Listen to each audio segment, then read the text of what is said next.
Ahorita vamos a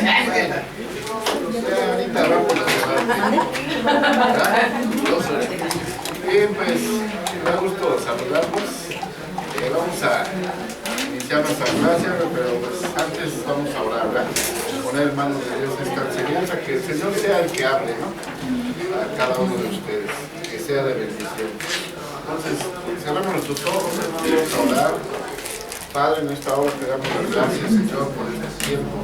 Gracias, Señor, por que tú estás aquí, Señor. Hoy te pedimos que tú nos ayudes, Señor. Que tu Espíritu Santo, Señor, hable a nuestra mente, a nuestro corazón, Señor. Que esta enseñanza, Señor, sea de bendición para cada uno de nosotros, Señor, con el único fin, Señor, de poderlo también poner por obra, Señor. Poder, Señor, ser como tú, Señor. Te pedimos, Señor, tú nos ayudes, abras el entendimiento a cada uno de nosotros. Te damos las gracias por cada uno de mis hermanos, gracias por cada uno de ellos, Señor. Y algunos que no pudieron venir, te pido que tú los ayudes. Yo no sé qué circunstancias estén pasando, pero tú sí lo sabes, Señor. Ayúdanos, Señor. Te pido que tú nos bendigas. Te damos las gracias hoy en el nombre de Jesús. Amén. Bien, hermanos, vamos a continuar. Hoy tenemos, igual como las veces pasadas, dos temas, siguiendo nuestro manual de la vida de Jesucristo, ¿verdad? Hoy tenemos el tema de el niño entre nosotros, que es el punto 17, y el punto 18, ¿qué hacer con respecto al divorcio? Entonces, bueno, seguramente hoy ya vieron los dos temas anteriores, que es el camino de la cruz, ¿verdad? Y la gloria que recibe. Entonces, pues esto es continuación, ¿verdad? Entonces no podemos de alguna manera hacer una separación, ¿verdad? Pero todo esto es una continuación de la palabra. Como ustedes saben, estamos estudiando el Evangelio de Marcos, es en el que nos estamos basando. Entonces, vamos a empezar el punto 17, el niño entre nosotros.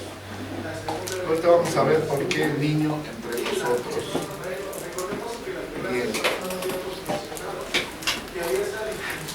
Bueno, entonces aquí, como introducción, nuestro manual dice en esa sección de Marcos que estamos estudiando, hemos estado observando, ¿verdad? El modo en que Jesús llevó a sus discípulos, dice, dulce, pero firmemente, a que se enfrentasen con las implicaciones de la cruz. Para nosotros esto es muy instructivo, porque si usted como yo no le gusta la cruz en su vida, dice, con frecuencia nosotros los cristianos le damos una gran importancia al gozo, el amor y la gloria del cristianismo, ¿verdad? Entonces, como aquí dice el autor, nosotros, ¿a quién le gusta la cruz? Es una pregunta. ¿A quién le gusta la cruz? Yo creo que por nuestra propia voluntad, yo creo que a nadie. Sí, ¿verdad? ¿Por qué? Porque ya sabemos lo que significa la cruz, ¿verdad? Entonces por eso aquí el autor nos dice, con frecuencia nosotros los cristianos le damos una gran importancia al gozo, al amor y la gloria del cristianismo, ¿verdad? Porque eso nos gusta, nos gozamos, el amor, todo eso, pero evitamos pensar en el sufrimiento y la persecución y la disciplina y la muerte, que es lo que conlleva la cruz, ¿verdad? Dice, pero Jesús deja claro a sus discípulos y también a nosotros que no hay gloria sin la cruz. Entonces, nosotros no vamos a ver la gloria si no cargamos nuestra cruz. Como ustedes, bueno, ya lo habrán visto hace un ratito, precisamente, donde el Señor Jesús les dice a sus discípulos, ¿verdad?, que tomen su cruz y que lo sigan, tomar la cruz. Entonces, ¿qué significa eso? Pues eso significa que va a haber sufrimiento, ¿verdad? Es un sacrificio, nos van a disciplinar, el Señor nos va a disciplinar. ¿Pero con qué fin? Precisamente que nosotros crezcamos espiritualmente y que nosotros seamos como Señor Jesús. Esa es la finalidad. Entonces aquí el autor por eso dice, pero Jesús deja claro a sus discípulos.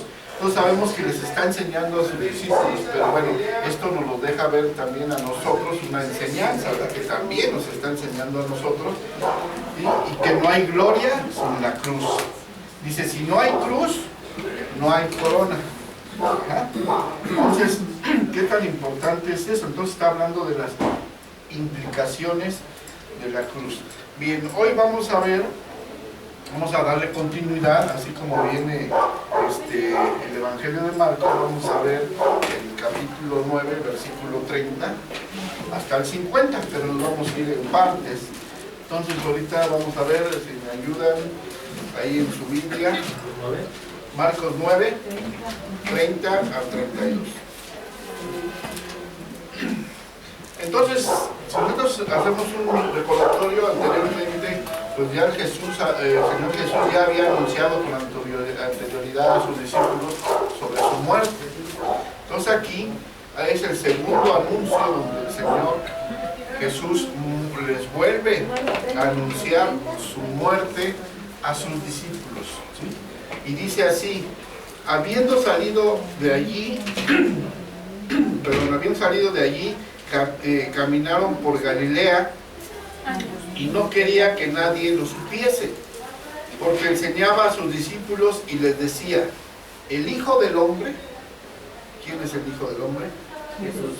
El Hijo del Hombre será entregado en manos de hombres y le matarán, pero después de muerto resucitará al tercer día. Pero ellos no entendían estas palabras y tenían miedo de preguntar. Entonces realmente aquí podemos observar que el Señor Jesús les estaba diciendo a sus discípulos lo que iba a acontecer, a qué había venido él, pero y que iba a ser pues que iba a pasar un proceso de sufrimiento, pero dice que iba a resucitar al tercer día. Entonces aquí habla de que el Hijo del Hombre será entregado. Entonces la palabra entregado, si vemos en el griego, que dice, que significa para didomi, para cerca, o sea, es decir, en otras palabras, entregado viene siendo traicionado. ¿Traicionado por quién? Pues por alguien cercano, ¿no? Entonces, traición es cuando alguien, pues de alguna manera cercano a nosotros, nos da la espalda, ¿no? Entonces es lo que pasó con el Señor Jesús. Entonces aquí, cuando habla de que el Hijo del Hombre será entregado en manos de hombres, entonces quiere decir que iba a ser traicionado por quién. Por algunos, sabemos que fue alguno de sus discípulos, ¿verdad? Que fue Judas, ¿verdad? Sin embargo, pues el Señor Jesús de antemano sabía quién lo iba a traicionar. Pero bueno, dejó que siguiera el curso para que se dieran las cosas como estaban las Escrituras. Dice, para Jesús está claro desde el principio que Judas sería el que lo traicionaría. Marcos nos cuenta que la reacción de los discípulos no les gustó para nada, no les hizo ninguna gracia lo que les dijo y tampoco se atrevieron a preguntarle al respecto porque estaban asustados. O sea, realmente ellos evadieron eso, trataron de no tocar el tema, porque pues no era nada. En primera, no lo entendían, ¿no? Y en segunda, como que eso de que iba a ser entregado a manos de hombre y que lo iban a matar, como que eso no es agradable, ¿verdad? Entonces ellos evitaban tocar el tema, pero sin embargo el Señor Jesús ya era la segunda vez que se lo estaba anunciando, pero ellos todavía como que no querían hacer caso, ¿verdad?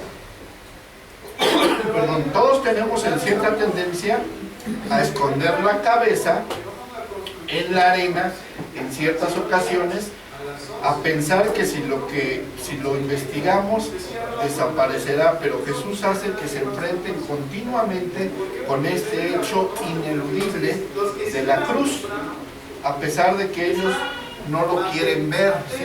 Entonces aquí es lo que les digo, los discípulos pues no querían tocar ese tema, no querían preguntar, pues ellos tenían la oportunidad, no tenían ahí al maestro, pues realmente eran pues, de su confianza, andaba con ellos, les estaba enseñando, entonces, pero ellos no se atrevían.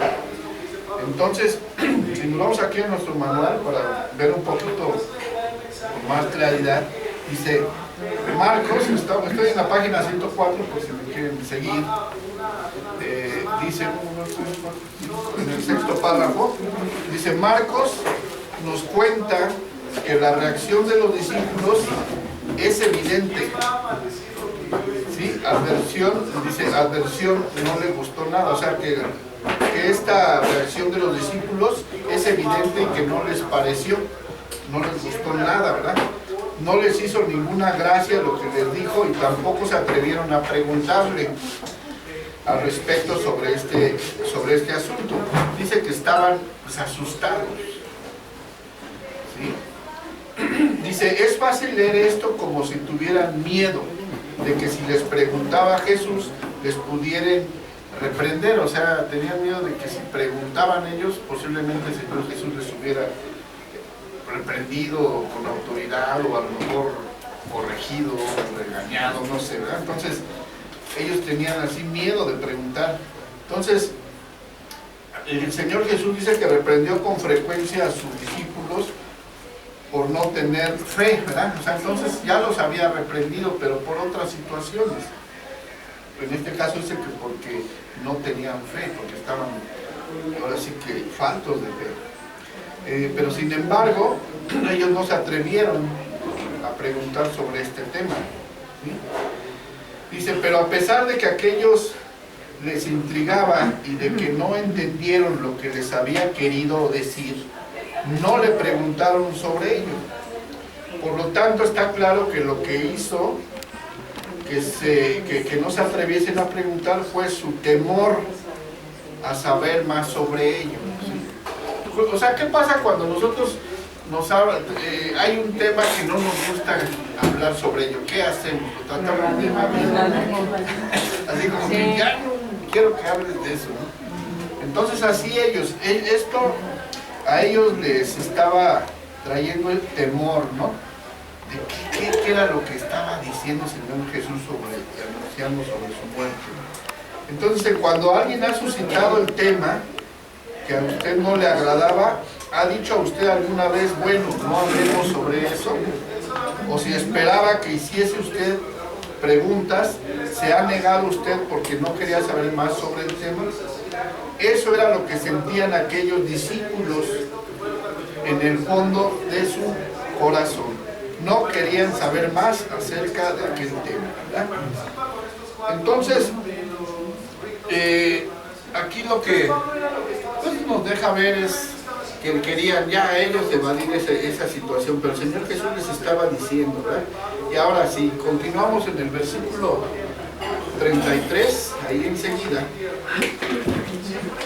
dice, y llegó a Capernaum, y cuando estuvo en casa, les preguntó, ¿qué disputáis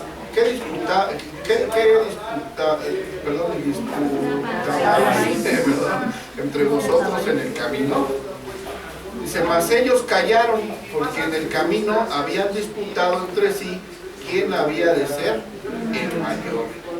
Entonces él se sentó y llamó a los 12 y les dijo, si alguno quiere ser el primero, será el postrero de todos y el servidor de todos. Dice, y continuamos hasta el 37, dice, y tomó a un niño y lo puso en medio de ellos, y tomándole en sus brazos le dijo, el que reciba en mi nombre a un niño como este, me recibe a mí, y el que a mí me recibe, no me recibe a mí, sino el que me envió. Entonces, vamos viendo por partes. Entonces, aquí podemos ver en el versículo 33 que cuando llegan a Capernaum, el Señor Jesús pues les pregunta a sus discípulos qué estaban disputando o qué estaban ellos pues de alguna manera alegando, podremos poner esa palabra, entre ellos, ¿no? En el camino. Porque, bueno, seguramente ellos cuando venían de regreso a Capernaum, pues ellos venían ahí hablando sobre este asunto. Pero bueno, aquí dice que pues, seguramente el Señor Jesús no estaba en ese momento en la conversación, entonces no alcanzó a escuchar realmente lo que ellos venían diciendo, pero ellos conocían el corazón de ellos, pero por eso les pregunta, ¿qué disputabas o qué disputaban entre ustedes en el camino? Entonces, ahí podemos observar que ellos estaban pues de alguna manera diciendo quién era el consentido, ¿no? El consentido de Jesús, porque si nos vamos un poquito más atrás, cuando habla precisamente en el versículo, en el versículo 2, capítulo 9, versículo 2 de la transfiguración, ¿sí? Donde el Señor toma a Pedro, a Jacobo y a Juan y los llevó al monte alto, ¿verdad? Y dice que se les transfiguró delante de ellos. Y sus vestidos se volvieron resplandecientes, dice, muy blancos como la nieve, tanto que ningún lavador entre la tierra los puede hacer tan blancos. Entonces ahí el Señor Jesús, ¿qué les dice? ¿Qué les dice? Dice en el 9, y descendiendo ellos del monte les mandó que a nadie dijesen lo que habían visto, sino cuando el Hijo del Hombre hubiese resucitado de los muertos. Entonces les mandó que no dijeran nada de lo que habían visto y de lo que les había dicho, ¿verdad? Sino hasta que Él fuera resucitado. Entonces seguramente en el trayecto ellos venían discutiendo eso. Entonces aquí el autor nos dice, en página 105, dice, evidentemente el Señor sabía de que habían estado hablando los discípulos, aunque no había estado lo suficientemente cerca de ellos como para oír lo que decían, sentía lo que estaba sucediendo. O sea, había algo que entre ellos estaban argumentando, ¿no? Así que cuando llegan a la casa en Capernaum, les pregunta, ¿qué disputabas entre vosotros por el camino? Una pregunta sencilla y normal, pero se encuentra con un silencio motivado por la vergüenza que sentían, porque según dice Marcos, según el Evangelio de Marcos, dice que habían estado discutiendo quién era el más importante entre ellos.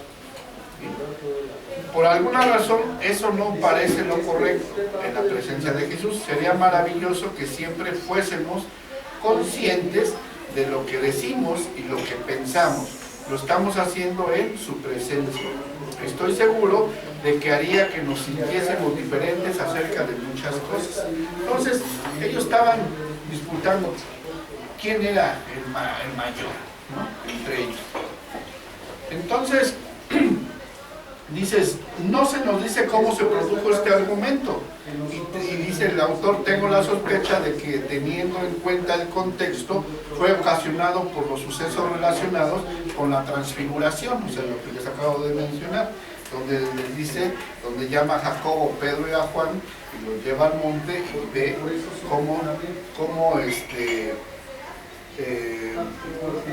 cómo se transfigura, ¿verdad?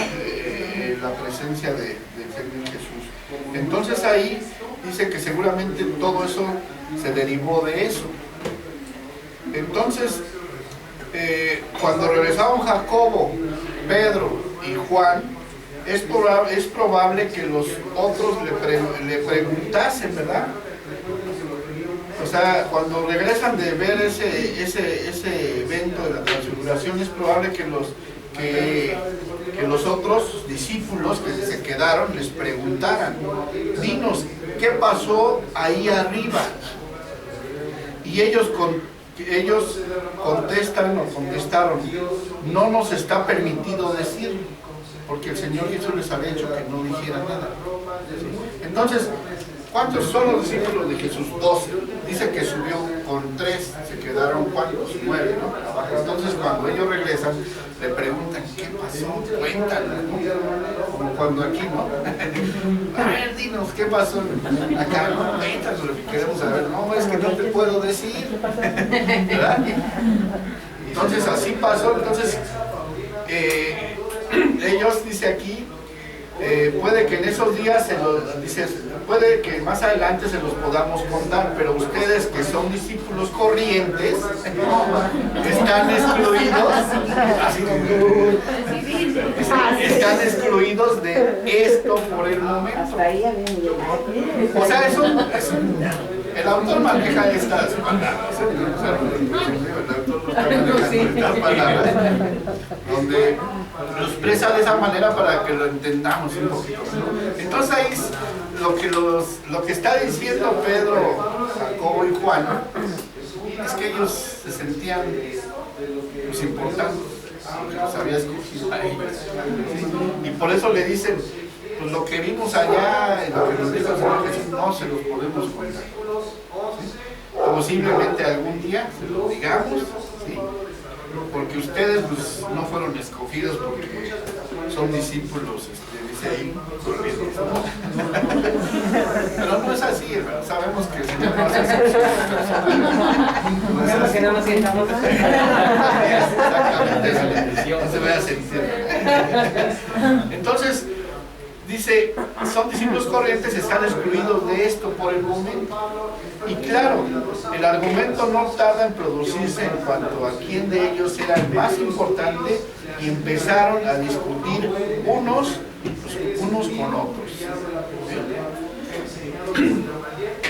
Bien, entonces dice, para contestar esto, Jesús dice algo que es maravilloso y revelador. Les habló acerca de la verdad de la misión. Y este es un consejo de gran ayuda, ¿verdad? Les dijo que se acercasen a Él y les dijo, si alguno quiere ser el primero, deberá ser el último de todos y el siervo de todos. Dice, hay algo altamente significativo en estas palabras, ¿sí? Ni en esta ni en ninguna otra ocasión, ¿sí?, le reprendió Jesús por su deseo de ser el más importante. O sea, no lo reprendió por eso, sino porque si nos les da una enseñanza, les dice que el que quiera ser el mayor tiene que servir de todos. Entonces ahí nos está dejando una enseñanza, ¿sí? ¿Por qué no la reprendió el Señor Jesús por eso? Porque realmente Dios sabe que, o el Señor sabe, que todos tendemos a de alguna manera alcanzar nuestros propios objetivos, obtener éxito. Entonces no lo reprende por eso, dice Jesús por sus deseos de ser el más importante, o sea, no lo reprendió y nunca le regaña por su deseo, porque Dios ha puesto de algún modo en todos los corazones humanos el deseo de alcanzar el éxito en lo que hagamos. Entonces siempre, pues a lo mejor en nuestros, ahora sí, objetivos, metas personales, pues queremos siempre a lo mejor resaltar, ser mejor, ¿no? Allá afuera, en el mundo, ¿no?, en el trabajo, en donde sea, ser mejor. Entonces por eso el Señor no reprende esto, porque dice, todos tienen pues realmente en sus corazones ese deseo, ¿no? Dice, pero lo que sí les dijo fue cuál era la verdad, cuál era la verdadera manera de conseguirlo. No es intentando ser el primero, les dijo, sino estando dispuesto a ser el último y no haciendo que otros te sirvan, sino convirtiéndonos en siervo de todos. Entonces vemos que aquí, en el camino del cristianismo, vemos que es diferente, no es como allá afuera. Aquí es lo contrario, que para que seamos mejor, el mayor, tenemos que ser servidor de todos. Entonces, porque a eso fuimos llamados, al servicio. Entonces, como el pastor nos los ha recalcado, nos dice, aquí hay hermanos, todos somos iguales. Todos somos iguales. Aquí no, hermana, ya le todos somos hermanos, todos, porque si ya hubiéramos acabado la perfección, como dice, ya ni estuviéramos. Todos estamos, nada más que unos a lo mejor un poquito más arriba, otros más abajo, pero estamos aprendiendo todos. Entonces, como por ahí el filósofo Sócrates, yo decía que yo solo sé que no sé nada. O sea, y en cierta manera tiene razón, entre más sabe uno, no sabe uno nada. O sea, realmente, no sé si se han puesto a analizar esa situación. O sea, aprende uno y dice, es que no, todavía no, falta muchísimo y así, y así. Entonces, por eso estamos en un camino de preparación. Entonces, eso es lo que el Señor Jesús pues, les argumenta, ¿verdad?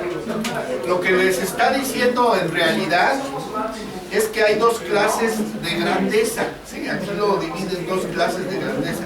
Dos clases de ambición. La ambición de recibir la aprobación y ser aplaudidos por los hombres, o la ambición de ser aprobado y aplaudidos por Dios. Entonces, ¿de cuál queremos ser? El que seamos aplaudidos por los hombres o aplaudidos por Dios. ¿Sí? Porque aquí hay dos. Entonces, les dice, entonces hay estas dos clases de grandeza. Estas son tan diferentes como lo son la noche y el día. Entonces hace una comparación, ¿no? Entonces, que son muy diferentes, la noche y el día. Entonces, este tipo de grandeza en los hombres son muy diferentes. Dice, la medida de la ambición para ser grandes ante los hombres es siempre cuántos me sirven. O sea, ya en lo secular, en el mundo, decimos cuántos me sirven. Entonces yo soy grande porque cuántos me sirven. Si yo, por ejemplo, tengo a cargo 20 personas, pues se mide en eso, ¿no? ¿Cuántos me sirven? Entonces en eso se mide. O cuánto poder ejerzo sobre ellos. ¿Hasta dónde llega mi influencia? O hasta dónde ha llegado mi fama. Entonces eso es pues la grandeza, ¿sí? En el mundo, o sea, donde es aprobado por los hombres o aplaudido por los hombres. Pero Jesús explica claramente que la verdadera grandeza no radica en eso. La medida de la verdad, la verdadera grandeza es ¿a cuánto sirvo? Aquí volteamos la pregunta, ¿no? ¿A cuánto sirvo? No cuántos me sirven, sino a cuánto sirvo. Ahí se mide la grandeza en el reino de Dios. O sea, ¿cuántos servimos? Es una pregunta. ¿A cuántos estoy dispuesto a dedicar el ministerio? ¿A cuántos puedo ayudar? O sea, que ya cambia, ¿verdad? ¿Sí? Y dice, esta es la señal de grandeza a los ojos de Dios. Entonces, esto pues ahí hace esos cuestionamientos, ¿no? Para que nosotros pues, comparemos y digamos, no es lo mismo, es muy diferente. ¿Sí? Entonces aquí tenemos que ser servidores, servir a los demás. ¿Quién? Dice, para que la lección quedase perfectamente clara, de esa manera tan maravillosa como lo hacía Jesús, llamó a un niño, ¿sí? Y poniéndolo en sus brazos alrededor de él, le dijo a sus discípulos. Bueno, aquí el autor dice que